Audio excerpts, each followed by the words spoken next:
ونعوذ بالله من شرور أنفسنا ومن سيئات أعمالنا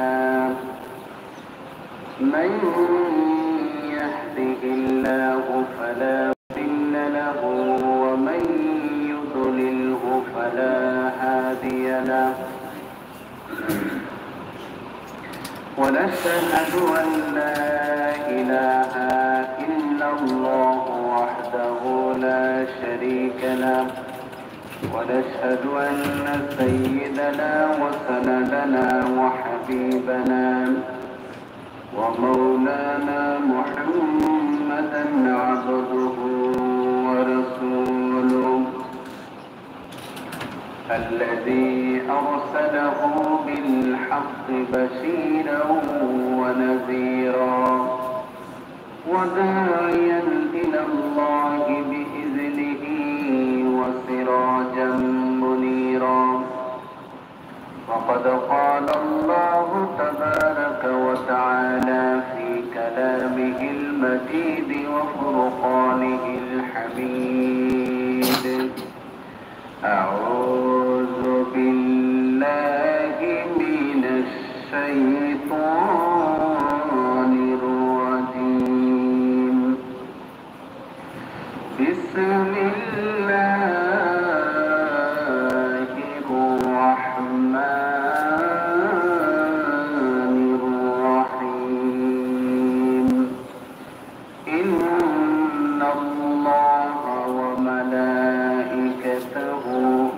يصلون على النبي يا أيها الذين آمنوا صلوا عليه وسلموا تسليما اللهم صل على محمد وعلى آل محمد كما صليت على إبراهيم وعلى آل إبراهيم إنك حميد مجيد اللهم بارك على محمد وعلى آل محمد كما باركت على إبراهيم وعلى آل إبراهيم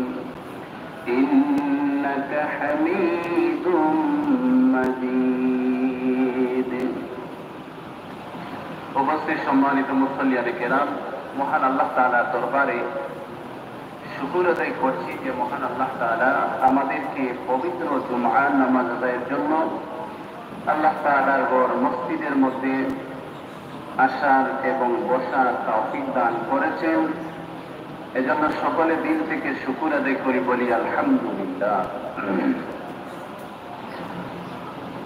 আল্লাহ রাব্বুল আলামিন বলেন لن ينال الله لن تنالوا البر حتى تنفقوا مما تحبون وما تنفقوا من شيء فإن الله به عليم তোমরা কখনোই যথার্থ পুণ্য অর্জন করতে পারবে না যতক্ষণ না তোমরা তোমাদের পছন্দনীয় তোমাদের প্রিয় বস্তুকে আল্লাহর রাস্তায় ব্যয় করবে। আর তোমরা যা কিছু ব্যয় করো আল্লাহ তাআলা অবশ্যই তা সবকিছু জানেন। অর্থাৎ এখানে আল্লাহ তাআলা বলতেছেন যে তোমরা ততক্ষণ পর্যন্ত পরিপূর্ণ দান খয়রাতের সওয়াব লাভ করতে পারবে না যতক্ষণ না তোমাদের পছন্দনীয় তোমাদের মহব্বতের প্রিয় বস্তু আল্লাহর রাস্তায় না ব্যয় করবে। আর তোমরা যা কিছু ব্যয় করো, যা কিছু দান করো, আল্লাহর রাস্তায় খরচ করো, সেই ব্যাপারে আল্লাহ তাআলা সবকিছুই জানেন।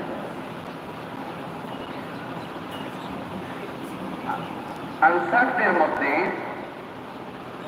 সব থেকে বেশি ধনী ছিলেন হযরত আবু তালহা রাদিয়াল্লাহু আনহু।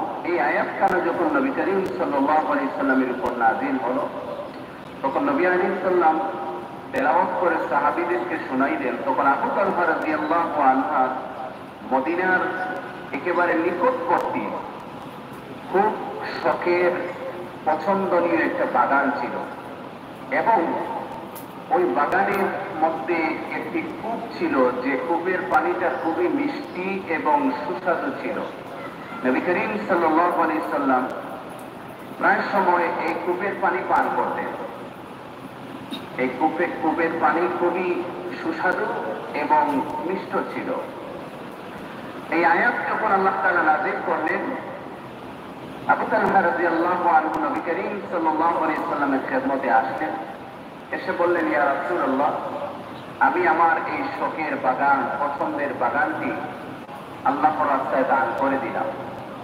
এখন আপনার ইচ্ছা, আপনি যে কোনো কাজের সাথে ব্যবহার করতে পারেন। তখন নবী করিম সাল্লাল্লাহু আলাইহি ওয়াসাল্লাম এই বাগানটা ওনার নিজের আত্মীয় স্বজনদের মধ্যে বন্টন করে দিলেন। তো অনেক সময় আমরা গরিব মিসকিনদেরকে দান খয়রাত করলে যে এরকম সওয়াব পাবো, তেমনি ভাবে আমাদের আত্মীয় স্বজনদের মধ্যেও দান করলে সেই রকম সওয়াব পাবো, বরং তার থেকেও বেশি। এক্ষেত্রে দুইটা সওয়াব হবে, একটা হবে দানের সওয়াব, আরেকটা হচ্ছে আত্মীয় স্বজনদের হক আদায় করার সওয়াব, তাদের খোঁজখবর নেওয়ার সওয়াব। এজন্য কোনো কোনো সময় গরিব মিসকিনদের থেকে আত্মীয় স্বজনদেরকে দান খয়রাত করাতে বেশি সওয়াব।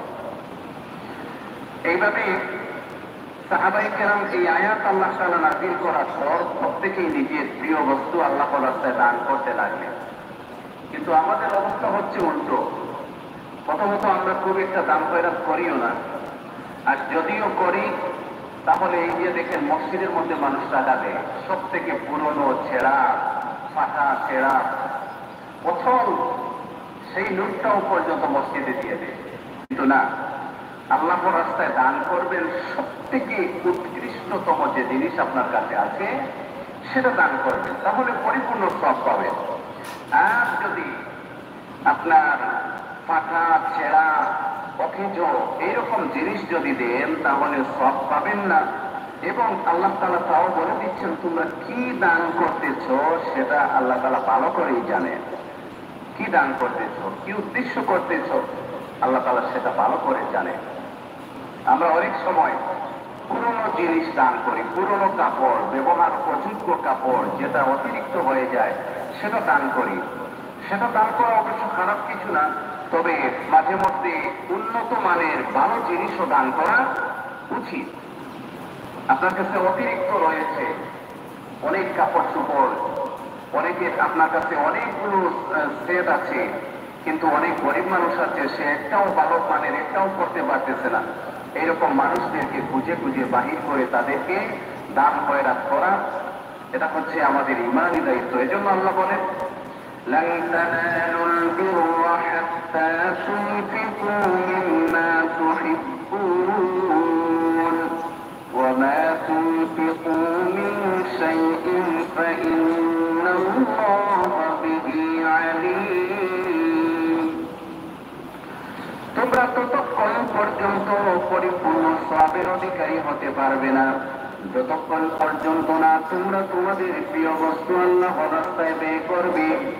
আর তোমরা যা কিছু ব্যয় করো, ফাইন্নাল্লাহা বিহি আলীম, সেই সম্পর্কে আল্লাহ রাব্বুল আলামিন পূর্ণ অবগত রয়েছে।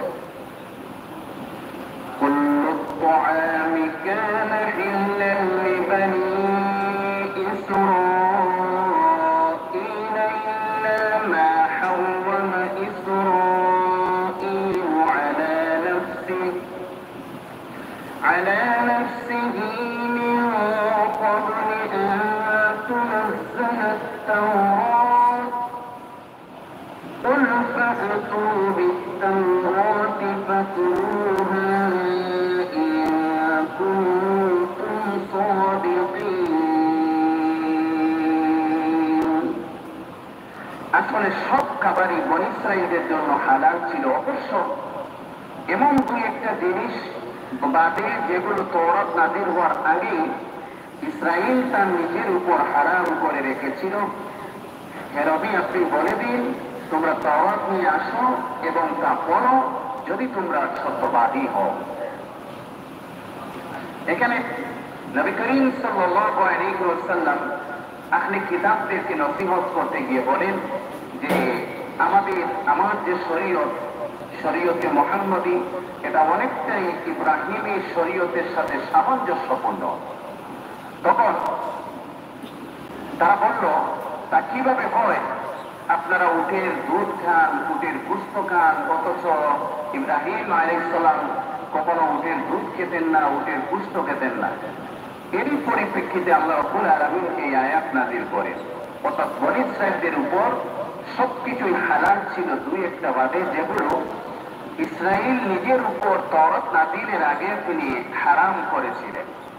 এর অর্থ হচ্ছে হযরত ইয়াকুব আলাইহিস সালাম, ইব্রাহিম আলাইহিস সালামের দুই পুত্র ইসমাঈল আলাইহিস সালাম এবং ইসহাক আলাইহিস সালাম। ইসহাক আলাইহিস সালামের ছেলে হচ্ছেন ইয়াকুব আলাইহিস সালাম, ওনার আরেক নাম হচ্ছে ইসরাঈল। তিনি সাইটিকা রোগে আক্রান্ত ছিলেন এবং তিনি মানত করেছিলেন, আল্লাহ যদি আমাকে এই রোগ থেকে মুক্তি দান করেন তাহলে আমার কাছে সব থেকে পছন্দের যে খাবার সেটি আমি পরিত্যাগ করব। আল্লাহ তাআলা ওনাকে সেই রোগ থেকে মুক্তি দিলেন। তখন ওনার কাছে সব থেকে পছন্দনীয় ছিল উটের গোশত এবং উটের দুধ। তিনি সেই দুটি খাবার ছেড়ে দিলেন, নিজের উপর সেটা হারাম করে ফেললেন। আল্লাহ তাআলা সেই কথাই বলছেন যে তাওরাত নাযিলের আগে বনী ইসরাঈলদের উপর সব খাবার হালাল ছিল, শুধুমাত্র দুই একটি বাদে, অর্থাৎ ইসরাঈল তাওরাত নাযিলের আগে যেগুলো নিজের উপর হারাম করেছিলেন, অর্থাৎ উটের দুধ এবং উটের গোশত। অর্থাৎ আল্লাহ তাআলা বলেন, হে নবী আপনি বলে দিন যদি তোমরা তাওরাত নিয়ে আসো যদি তোমরা সত্যবাদী হও। অর্থাৎ তাওরাত নিয়ে আসো, তোমরা যে মুখস্থ কথা বলতেছ, তাওরাত নিয়ে আসো যদি তোমরা সত্যবাদী হও। فمن افترى على الله الكذب من بعد ذلك فأولئك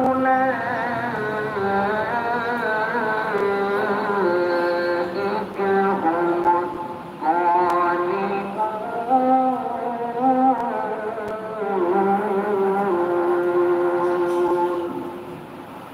এরপরও যারা এই বিষয়ের উপর আল্লাহ তাআলার উপর মিথ্যা আরোপ করে নিশ্চয় তারা হচ্ছে জালিম। অর্থাৎ এই বিষয়টা আল্লাহ তাআলা বলে দিচ্ছেন, স্পষ্ট করে দিচ্ছেন যে হযরত ইয়াকুব আলাইহিস সালাম নিজের উপর কেন হারাম করেছিলেন। এরপরও এই বিষয়টা স্পষ্ট আল্লাহ তাআলা করে দিয়েছেন। এরপরও যদি কেউ আল্লাহর উপর মিথ্যা আরোপ করে তাহলে সে হচ্ছে নিশ্চয় জালিম। আর আল্লাহ তাআলা জালিমদেরকে কখনোই ক্ষমা করবেন না। ইন্নাল্লাহা লা ইউহিব্বুয যালিমিন, আল্লাহ জালিমদেরকে কখনো পছন্দ করেন না।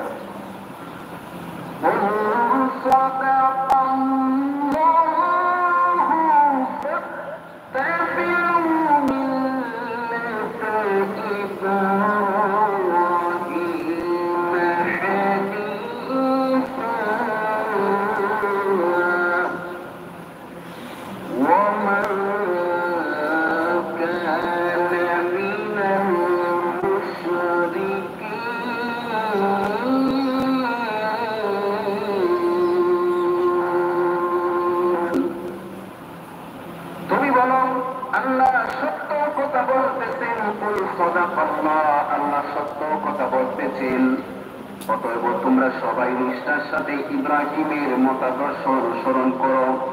ওয়ামা কানা মিনাল মুশরিকিন, আর ইব্রাহিম কখনো মুশরিকদের মধ্যে শামিল ছিলেন না।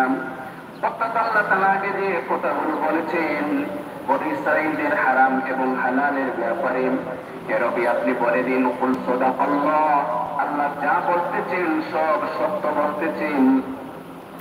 ফাত্তাবিউ মিল্লাতা ইব্রাহিম হানিফা, তোমরা ইব্রাহিম আলাইহিস সালাতু ওয়াস সালামের মিল্লতকে, ইব্রাহিম আলাইহিস সালামের মিল্লতকে, মতাদর্শকে হানিফা একনিষ্ঠভাবে তোমরা মেনে নাও।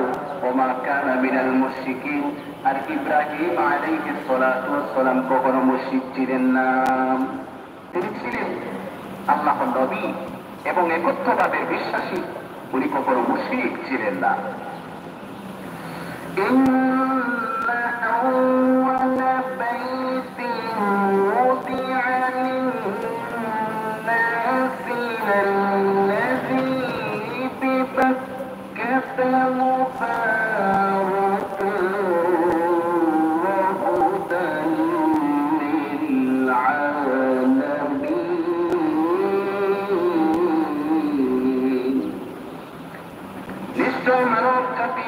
ইবাদতের জন্য সর্বপ্রথম যে গৃহ নির্মাণ করা হয়েছে তা হচ্ছে মক্কায় অবস্থিত লাল্লাযী বিবাক্কাতা মুবারাকান। আর এই ঘরের চতুর্দিকে আল্লাহ রাব্বুল আলামিন অসংখ্য অগণিত বরকত রেখেছেন। ওয়া হুদাল লিল আলামিন, এবং সেই ঘরটাই হচ্ছে সমগ্র বিশ্ব মানব জাতির জন্য পথ প্রদর্শক। আল্লাহ তাআলা ইবাদতের জন্য সর্বপ্রথম যে গৃহ নির্মাণ করেছেন সেটি হচ্ছে বায়তুল্লাহ। সেটা ইতিপূর্বে আমি আলোচনা করেছি। আর আল্লাহ তাআলা বলেন ফিহি আয়াতুম বাইয়িনাতুম মাকামু আল্লাযী বিবাক্কাতা মুবারাকা। তার চতুর্দিকে আমি আল্লাহ তাআলা অসংখ্য অগণিত বরকত ছড়িয়ে ছিটিয়ে রেখেছি। তার তাফসীরে মারিফুল কোরআনে বলা হয়েছে যে বরকতটা কিভাবে, যে সবসময় উমরা করার জন্য বহিরাগত দেশ থেকে অসংখ্য অগণিত মানুষ সেখানে যান। বিশেষ করে হজের সময় লক্ষ লক্ষ মানুষের সমাগম ঘটে। কিন্তু এত সত্ত্বেও হঠাৎ করে এত মানুষের চাপ, এত মানুষের পেশা বেড়ে যাওয়ার কারণে সেখানে মানুষ বেশি হওয়ার কারণে যে বাজারে এই খাদ্য সংকটের অভাব দেখা দিয়েছে, সংকট তৈরি হয়েছে, লোকজন হাজী সাহেবরা খাবার পাচ্ছে না। এরকম কি কখনো হয়? হয় না। ফলমূল বলেন, খাবার বলেন, সব কিছুই বলেন, এত অধিক পরিমাণে যে লক্ষ লক্ষ মানুষ সব সময় থাকে, বিশেষ করে হজের সময়। কিন্তু এইরকম সংকট কখনো হয় নাই। এটাই হচ্ছে বরকত। আর আরেকটি ব্যাখ্যা হচ্ছে বরকতের, যে লক্ষ লক্ষ হাজী সাহেবরা সেখানে যান, ওরা সব সময় উট, বেড়া, দুম্বা ওগুলো খাচ্ছেন। বিশেষ করে হজের সময় হাজী সাহেবরা যত হাজী সাহেবরা সেখানে যান প্রত্যেকেই কুরবানি করতে হয়। সবাই কুরবানি করতেছেন। লক্ষ লক্ষ হাজী সাহেবরা লক্ষ লক্ষ উট, বেড়া, দুম্বা কুরবানি করতেছে। এবং এই উট, বেড়া, দুম্বা এগুলো এই দেশেই উৎপন্ন হচ্ছে, বাহিরা থেকে খুব কমই আসে। কিন্তু এত সত্ত্বেও উটের জন্তু, উট, বেড়া, দুম্বা ওগুলোর কোনো সংকট দেখা দিয়েছে, কোনো অভাব দেখা দিয়েছে? দেখা দেয় নাই। এটা হচ্ছে বরকত। আল্লাহ তাআলা বরকত দিয়েছেন। এজন্য আল্লাহ বলেন লাল্লাযী বিবাক্কাতা মুবারাকা। এই ঘরের চতুর্দিকে আমি আল্লাহ তাআলা অসংখ্য অগণিত বরকত ছড়িয়ে ছিটিয়ে রেখেছি। সুবহানাল্লাহ। ওয়া হুদাল লিল আলামিন, এবং এই পথটা হচ্ছে সমগ্র বিশ্বে মানব সভ্যতার জন্য হেদায়েত। ফীহি আয়াতুম বাইয়িনাতুম মাকামু ইব্রাহিম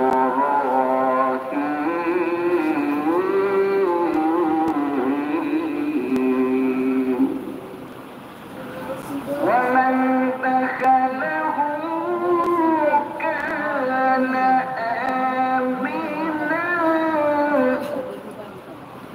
ولله على الناس حج البيت من استطاع إليه سبيلا ومن كفر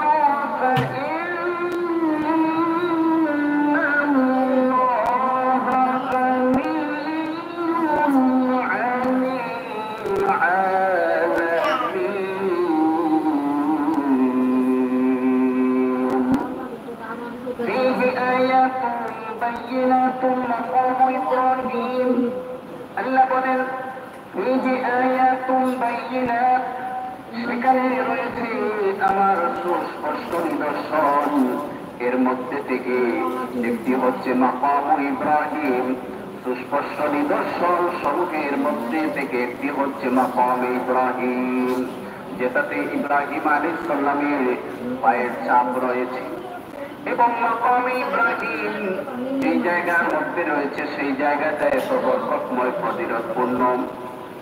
আল্লাহ রাব্বুল আলামিন বলেন, وَإِذْ جَعَلْنَا الْبَيْتَ مَثَابَةً لِلنَّاسِ وَأَمْنًا وَاتَّخِذُوا مِن مَّقَامِ إِبْرَاهِيمَ مُصَلًّى। তোমরা মাকাম ইব্রাহিমকে নামাজের স্থান বানিয়ে দাও। যে সমস্ত জায়গায় দোয়া কবুল হয় তার মধ্যে থেকে একটি হচ্ছে মাকাম ইব্রাহিম। তো আল্লাহ তাআলা বলেন, ফীহি আয়াতুন বাইয়িনাত, সেখানে আমার সুস্পষ্ট কতগুলো নিদর্শন রয়েছে। এর মধ্যে থেকে নাম্বার 1 মাকাম ইব্রাহিম, ওমান দাখালাহু কানা আমিনা। দ্বিতীয় নম্বরে হচ্ছে সেখানে যে ব্যক্তি প্রবেশ করবে, দাখালাহু কানা আমিনা, সে ব্যক্তি নিরাপত্তা লাভ করবে। সুবহানাল্লাহ। এর দুটি অর্থ। একটি অর্থ হচ্ছে বাহ্যিকভাবে হারামের মধ্যে যে ব্যক্তি প্রবেশ করবে তার উপর কোন জুলুম করা যাবে না। ইবনে ওমর রাদিয়াল্লাহু আনহু বলেন, আমি যদি আমার পিতা হযরত ওমরের হত্যাকারীকেও যদি হারামের মধ্যে পেয়ে যাই, আমি তাকে কিছুই বলবো না, কিছুই করবো না। মানে এতটুকুই নিরাপত্তার স্থান, তাকে কিছু বলাও যাবে না, কিছু বলা তো করে কোটা, কিছু বলাও যাবে না। বাহ্যিকভাবে এটা হচ্ছে নিরাপত্তা। তার আরেকটি অর্থ হচ্ছে সেখানে যে ব্যক্তি প্রবেশ করবে, বাইতুল্লাহ জিয়ারত করবে, তওয়াফ করবে, হজ করবে, উমরা করবে, সে ব্যক্তি জাহান্নাম থেকে নিরাপত্তা পেয়ে যাবে। সুবহানাল্লাহ। এটা হচ্ছে তার দ্বিতীয় অর্থ।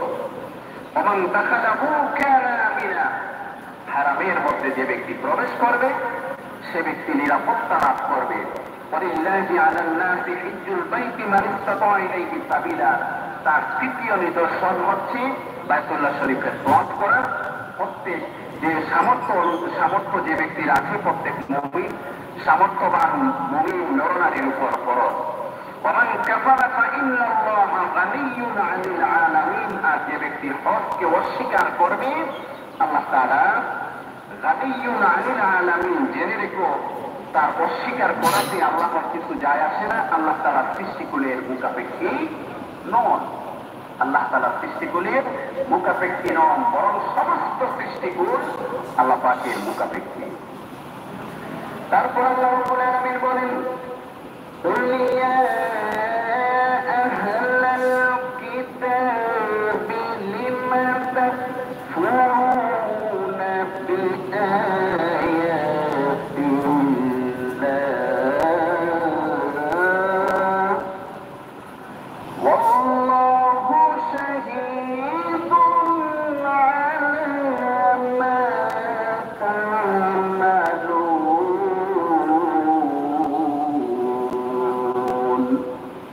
হে নবী, আপনি বলে দিন, হে আহলে কিতাবরা, তোমরা কেন ছেড়ে বুঝে আল্লাহর আয়াতকে অস্বীকার করো? তোমরা যা কিছু করো আল্লাহ তাআলা তার উপর সাক্ষী। হে নবী, আপনি বলে দিন আহলে কিতাবদেরকে, আহলে কিতাব মানে হচ্ছে ইহুদি নাসরা। আল্লাহ তাআলা বলতেছেন, তোমরা জেনে বুঝে কেন আল্লাহর আয়াতগুলিকে অস্বীকার করতেছ?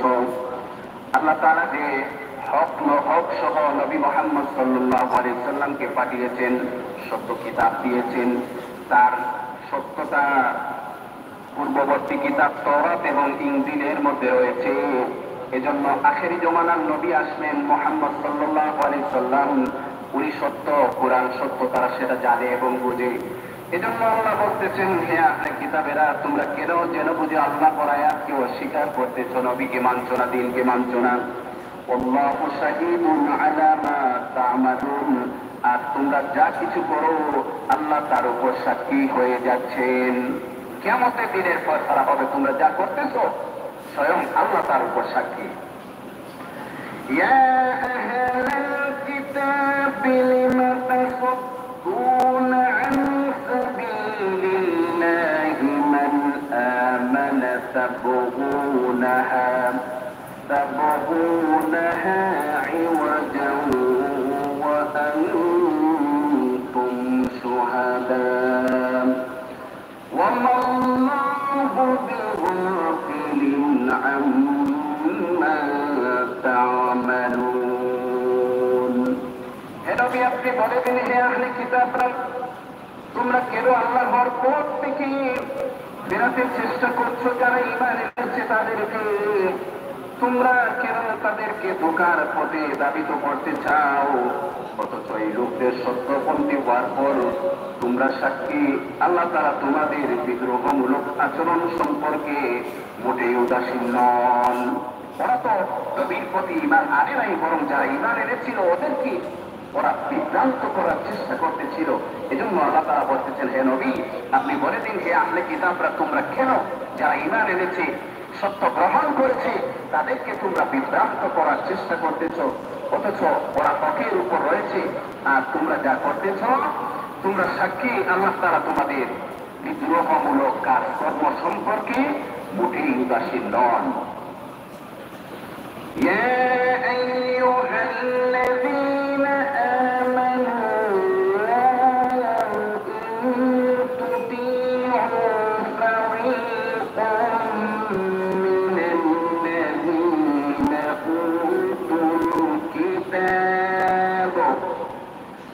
أوتوا الكتاب يردوكم بعد إيمانكم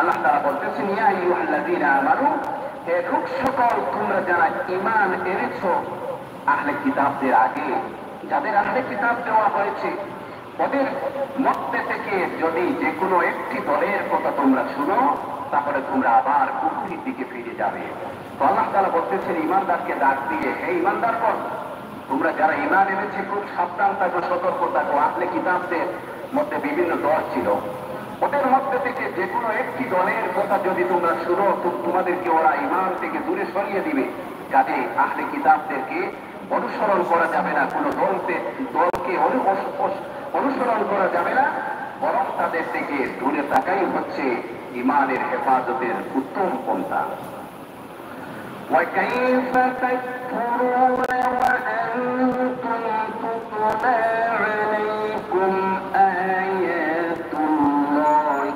وفيكم رسول ومن يعتصم بالله فقد هدي إلى صراط مستقيم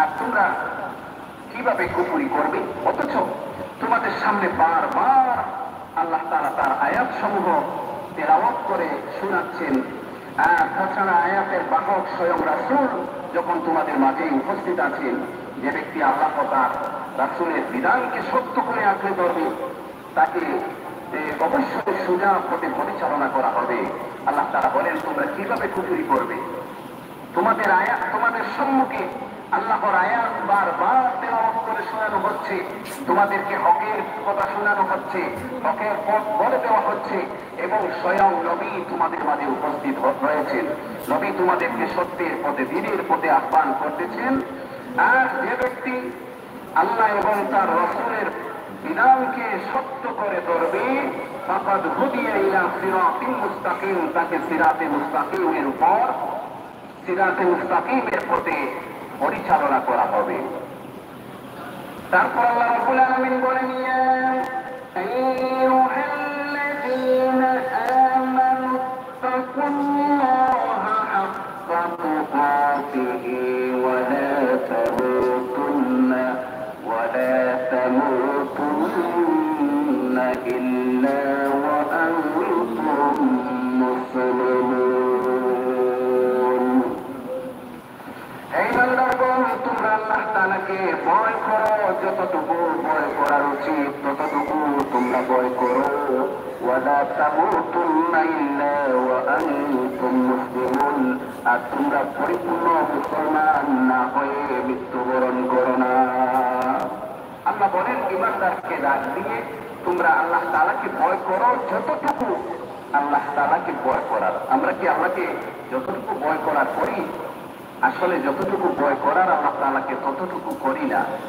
যদি আল্লাহ তাআলাকে যতটুকু ভয় করার ততটুকু করতাম তাহলে আমরা নামাজ ছেড়ে দিতাম না, রোজা ছেড়ে দিতাম না, আমরা দুর্নীতি করতাম না, আমরা ক্রাইম করতাম না, মানুষের উপর জুলুম করতাম না, মানুষের হক নষ্ট করতাম না, মানুষকে ঠকাইতাম না।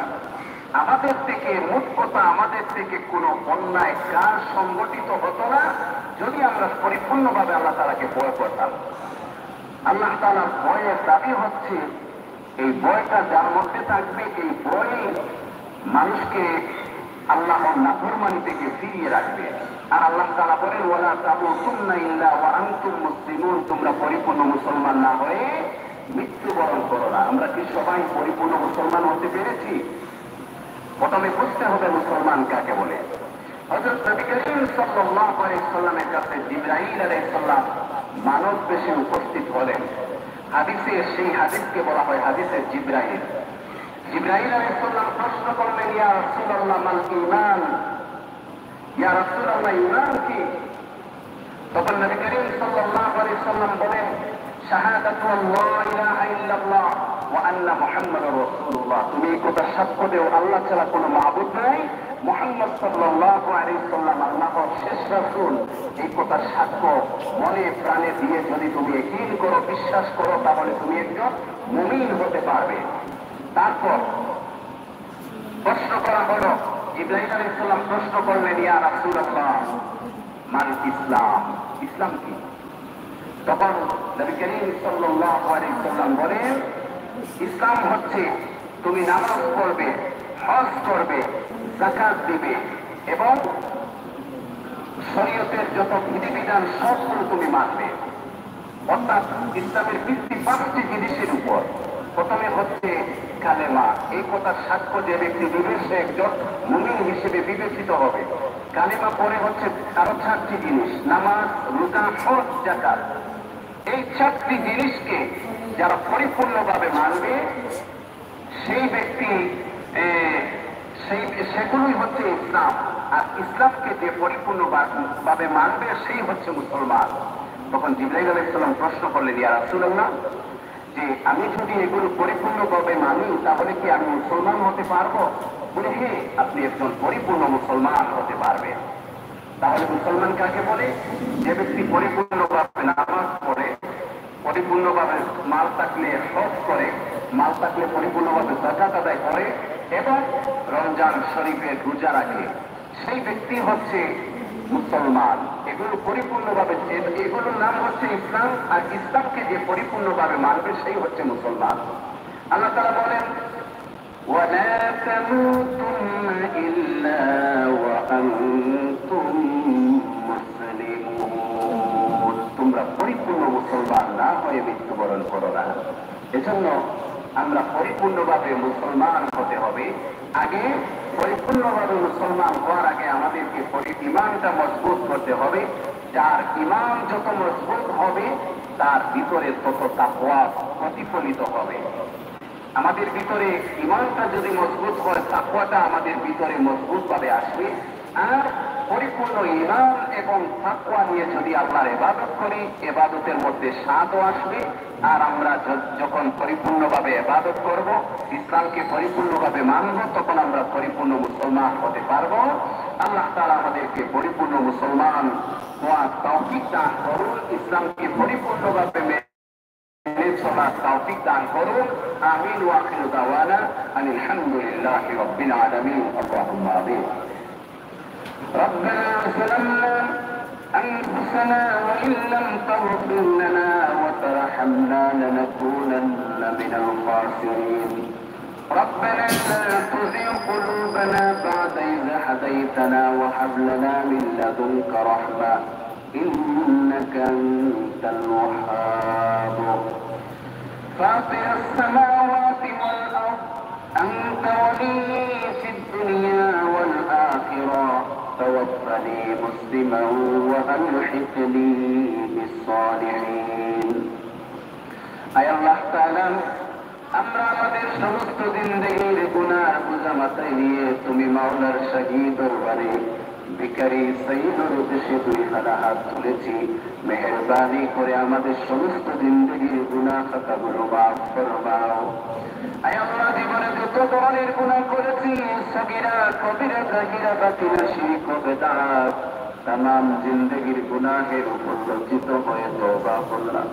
আল্লাহ মেহেরবানি করে আমাদেরকে মাফ ফরমাও। আল্লাহ আমাদের তওবার কবুল ফরমাও। আয় আল্লাহ, আমাদেরকে তোমার মকবুল গোলামি নসিব ফরমাও। আল্লাহ আমাদেরকে পরিপূর্ণ ঈমানদার হিসেবে কবুল ফরমাও।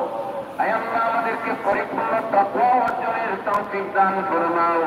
আয় আল্লাহ, ইসলামকে পরিপূর্ণভাবে মেনে আমাদেরকে পরিপূর্ণ মুসলমান হওয়ার তৌফিক দান ফরমাও। রব্বুল আলামিন, আল্লাহ তোমার রহমত দ্বারা আমাদেরকে মালামাল ফরমাও। তোমার আযাব আর গজব থেকে হেফাজত ফরমাও। রব্বুল আলামিন, আয় আল্লাহ, तमाम দুনিয়ার মুমিন মুমিনাতদেরকে মাফ ফরমাও। तमाम দুনিয়ার মধ্যে শান্তি দান ফরমাও।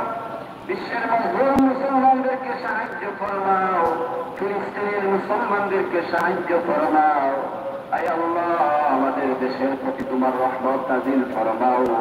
আয় আল্লাহ, আমাদের দেশকে বিশেষ করে সিলেটবাসীকে আল্লাহ তুমি সব ধরনের প্রাকৃতিক দুর্যোগ থেকে হেফাজত ফরমাও। রব্বুল আলামিন, বন্যা কবলিত এলাকার মানুষদেরকে আল্লাহ তুমি সাহায্য ফরমাও।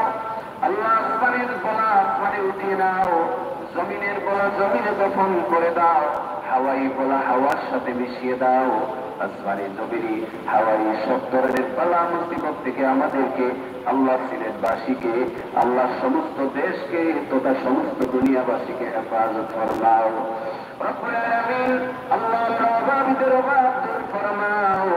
আল্লাহ মুসিবত জাদাদের মুসিবত দূর ফরমাও। আল্লাহ পেরেশান ওয়ালাদের পেরেশানি দূর ফরমাও। আল্লাহ হাজতমন্দ ওয়ালাদের হাজাত পূর্ণ ফরমাও। আল্লাহ বিমারীদেরকে তোমার দারুল শিফা থেকে শিফা এনায়েত ফরমাও। আল্লাহ, আমাদের মধ্যে অনেকেই অসুস্থ, আল্লাহ তুমি সুস্থতা দান ফরমাও। আয় আল্লাহ, আমাদের পরিবারের মধ্যে অনেকেই অসুস্থ আছেন, আল্লাহ তুমি সুস্থতা দান ফরমাও। বেমার নিয়ামতকে শিফা নিয়ামত বরাবর দিয়ে দাও। আল্লাহ, তোমার যত বান্দা বান্দি বাড়ির বিছানায় হসপিটালের সিটের মধ্যে অসুস্থ অবস্থায় শায়িত, আল্লাহ তোমার বান্দা বান্দিদেরকে তুমি সুস্থতা এনায়েত ফরমাও। আয় আল্লাহ, সমস্ত দুনিয়া ব্যক্তি তোমার যত মাখলুকাত অসুস্থ আছেন, আল্লাহ সুস্থতা দান ফরমাও। আল্লাহ, সুস্থতা তোমার নিয়ামত, অসুস্থতাও তোমার নিয়ামত। আল্লাহ, আমরা তোমার কাছে সুস্থতা নিয়ামত চাইতেছি, আল্লাহ আমাদেরকে দান ফরমাও। আয় আল্লাহ, আমাদেরকে যতদিন দুনিয়ার মধ্যে রাখো, আল্লাহ সুস্থ রাখিয়া তোমার বন্দেগীর তৌফিক দান ফরমাও। রব্বুল আলামিন, আল্লাহ আমাদের গুনার কারণে আল্লাহ কঠিন কোন বেমার দিয়ে পরীক্ষা করিও না। আল্লাহ, আমাদের গুনাহের কারণে কঠিন কোন মুসিবত দিও না। আয় আল্লাহ, আমাদের গুনাহের কারণে আসমান জমিনের আয় আল্লাহ কোন জায়গার মধ্যে, আয় আল্লাহ দুনিয়া আখিরাতের কোন জায়গার মধ্যে আমাদেরকে জিল্লতির মধ্যে ফেলে দিও না। রব্বুল আলামিন, আল্লাহ আমাদের ঈমান আমলের হেফাজত ফরমাও। আমাদের আহলুয়ানদের হেফাজত ফরমাও। আমাদেরকে আমাদের আহলুয়ান পরিবার পরিজনকে হেদায়েত নসিব ফরমাও। হায়াত ও আমল বরকত দান ফরমাও। بفضل سبحان ربك رب العزة عما يصفون وسلام على المرسلين والحمد لله رب العالمين آمين.